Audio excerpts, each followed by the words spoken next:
ay kasama ko pa sa Senate of the Philippines.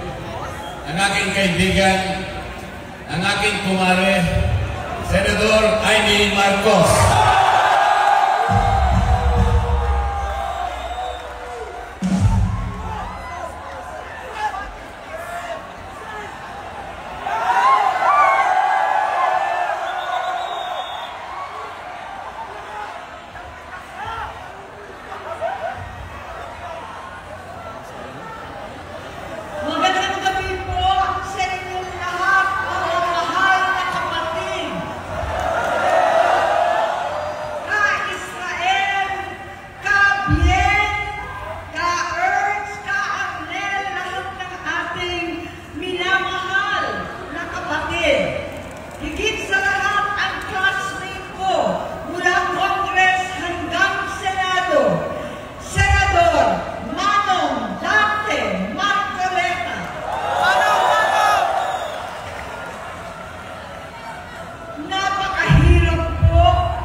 Hindi dahil ako'y natatakot sa inyo, kundi dahil nalulungkot po ako.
Manyong. Hindi ko alam bakit walang nagre-report sa akin tungkol sa kampanya. Sa totoo lang, masakit mang aminin, nung dinidisqualify na siya, halos papaboran ko na sana dahil may nagsumbong sa akin mula sa kanyang campaign team na gumagamit na naman siya. Nung sinabihan ko, siya at mga taong nasa paligid niya, nagkaisa silang tuluyan akong alisin sa kampanya na ako naman ang bumuo. Sinabi nilang gusto ko na siya ay mag-disqualify para ako ang pumalit. Hindi totoo yun! Iniisip ko ang kalagayan ng aking kapatid at paano siya magsisilbi kung ganyan ang kalagayan niya. Pero pinaparating sa akin na hindi siya lulong at minsan na lamang tuwing nagpa-party. Hindi ko maipaliwanag bakit gusto kong maniwala at hindi mawalan ng pag-asa. Noong nanalo siya, naging pinakamalayo na kami sa isa't isa. Maliban sa opisyal na takbuhan at kapag pumupunta yung nanay namin, hindi ako sumama sa loob ng 3 taon dyan sa Malacanang. Dahil lantaran na doon ang inuman, ang paggamit nila ng cocaine at mga bawal na gamot. Hindi ba nila nakikita, naririnig, kakaiba na siya magsalita, hindi na maintindihan kung ano-ano na sinasabi at wala na sa sarili. Nagtatago sa kabaitan niya ang pang-aabuso niya sa droga. At nagbunga na ito ng mga nakakapinsalang maling desisyon. Hinayaan niyang kumilos ang mga nakatalibot sa kanya. Yung mga umaastang presidente habang nilululong siya ng mga ito. Hindi na kami nagkausap. Sa harap ng publiko, pinipilit kong magmukha kaming maayos. Pero wala na kaming koneksyon. Hindi ko hinihiling na maunawaan ninyo ako, lahat kayo. Sa palagay ko, ang makakaunawa lamang sa akin ay ang mga pamilya may pinagdaanan sa adiksyon, sa inom, sa sugal, sa alak, sa bisyo, higit sa lahat, sa droga. Pagkat hindi ko siya nakakasama kung aking loob na ipasok sa institusyon, ipagamot, iparihab ko na yan. Pero tuwing maghaharap kami noon, hindi kaya ng aking kalooban na gawin yon. Tuwing magsasabi siya sa akin na magbabago na siya, hindi ko siya kayang iniisin. Hindi ko kayang ipagkait sa kanya magkakataon at pagbabakasakali, umaasa ako at laging nananalangin na sana, oo nga, nagbago na siya.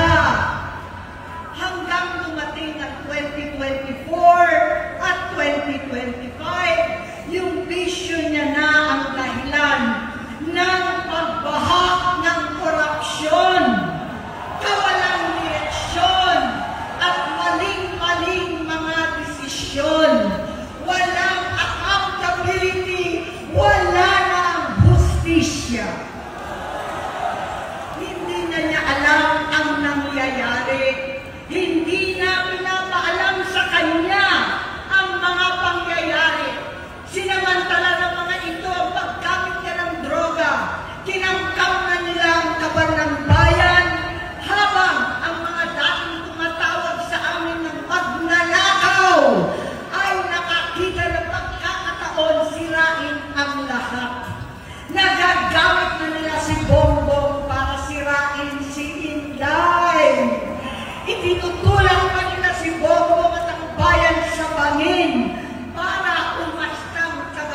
ligtas.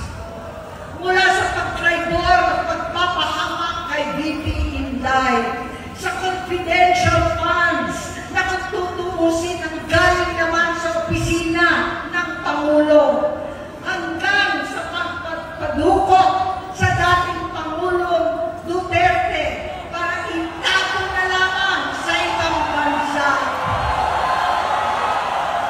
Ang kabaitan ni Bongbong ay naging kalupitan. Karapalan ng pagtatakip sa kanya ng mga nasa Congress, sa Senado, mga miyembro ng kabinete. Kitang-kita na ng taong bayan, wala nang puwang ang kahihiyan. Para bang nauulit ang bangungot ng kasaysayang dinanas namin noon. 68 years old po ang tatay ko nung pinatalsik sa pwesto. 68 years old na rin si Bongbong ngayon. November 17 din, noong 2021, nung nakumbinsi ko si Inday na magbise kay Bongbong. November 18 po, bukas, ang ikatlong araw natin. Siyam na taon na nakakaraan, saktong November 18 pa talaga, na pinatiting ni Pangulong Duterte ang tatay ko sa libingan ng mga bayani.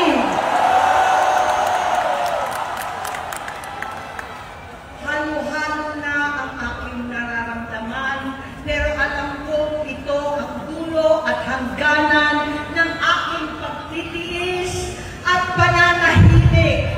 Hindi na tayo mananahimik! Dahil nalaman ko pati ang mga anak niya ay nagdodroga na. Pinasusuklaman ko pa ang pag-alok ng mag-inang si Sandro ng droga ang aking mga anak at iba pang mga kamag-anak. Yan ang hindi ko na mapapalampas. Sa loob ng halos 4 na dekada, wala akong ibang pinangarap kundi maipakita sa sambayanan na hindi kami masamang tao. Hindi masama ang pamilya Marcos. Gusto kong ibangon ang dangal ng aking ama. Sa pamamagitan ng nagpagtatrabaho para sa bayan, sinikap kong maging mabuting gobernador, tinakawan, senador. Hindi ako halos nagpapahinga para makapag-iwan sana ng legasiya na kapag sinabing Marcos, nabawi na namin ang tingin sa nakaraan. Ngunit sa kagustuhan kong maging responsableng anak, matupad ang pangako ko sa aking ama, nabigo akong maging mabuting kapatid. Naging mahina ako kay Bongbong. Sa kapulisan at sundalo, sa lahat ng mga leader at tagapagpatupad ng batas, siya ang Pangulo natin ngayon. Sinabi ko kung anong kalagayan niya ngayon. Tulungan niyo akong mapabuti ang kanyang kalagayan. Tulungan niyo akong matulungan siya. Hindi niya ako kalaban. Ang kalaban niya ay ang sarili niya. At nadadamay ang bansa sa laban na yan.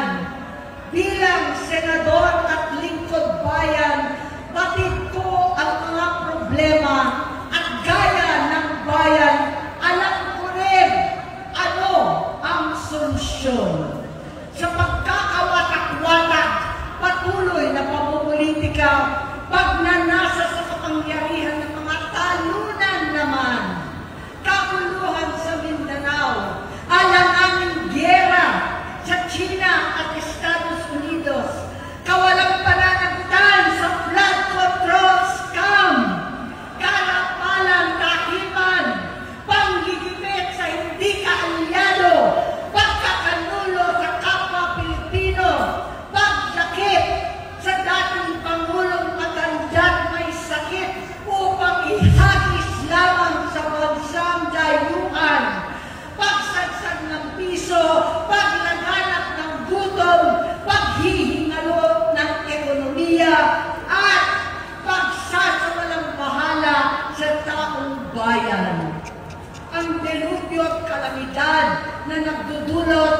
parusa. Ang korupsyon na nauwi sa kawalan ng tiwala at hustisya sa Pilipinas, sa kanyang pamahalaan, lahat ng yan ay masusolusyonan kung ikaw, aking kapatid, magsaayos ng iyong sariling kalusugan. Kapag humupa ang ingay sa politika, kapag umuwi na kami sa aming pamilya, hindi bilang senador, kundi bilang ate, bilang si Manang Aimee ni Bonget, kaya ito sasabihin sa harap ng taong bayan, sa harap ninyong lahat, at sa harap ni Bongbong. Bonget, magtatatlong taon na tayong hindi nakakausap. 3 taon ko nang sinusubukan muli na ako'y pakinggan. Siguro ngayon ay makakarating ng buo ang gusto kong sabihin. Walang mababawasan, hindi madadagdagan.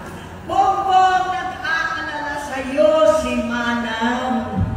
Tuwing nakikita kita sa TV, gusto kitang puntahan. Napakalaki ng pinagbago mo. Itsura, pagsasalita, takbo ng pag-isip.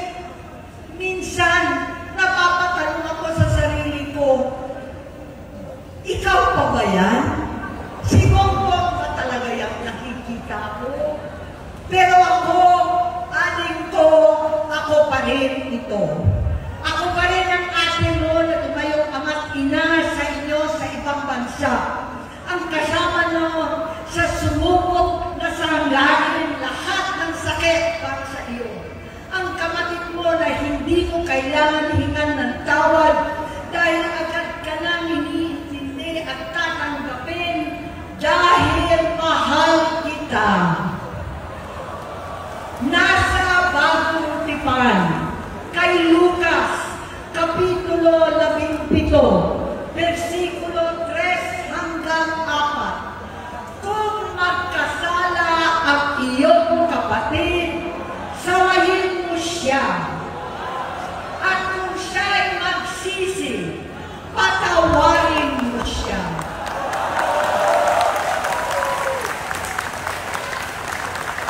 Tama na, ading ko.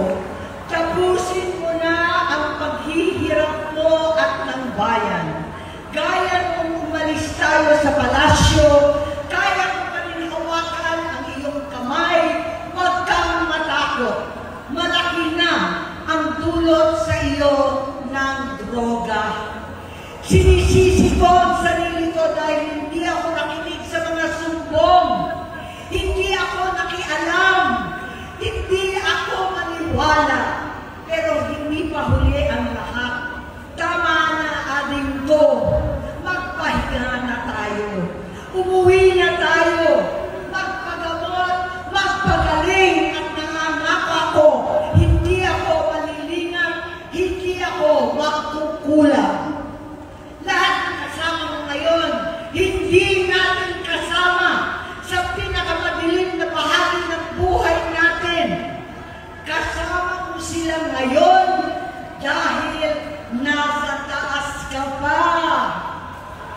Ako at ang ating mga tunay na kapatid dito sa Luneta ang kasama mo kahit magdilim ulit ang lahat.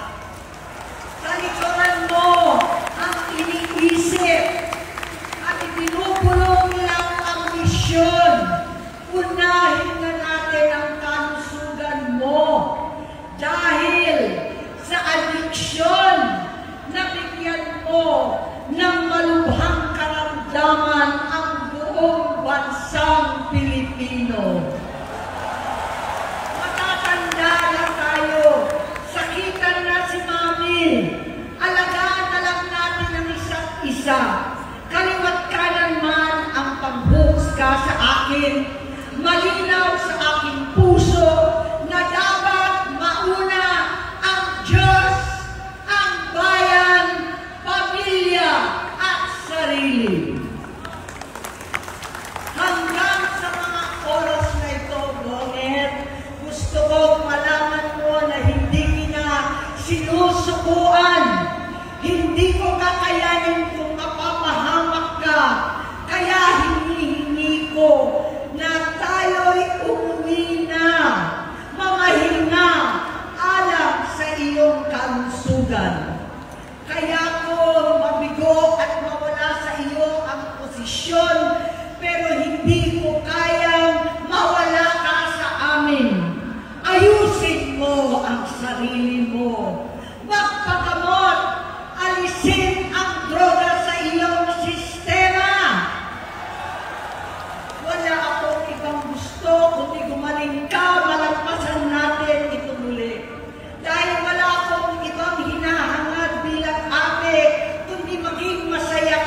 tabi. Susuporta at hindi titigil manalangin kasama ninyo dito sa NETA at sa buong mundo.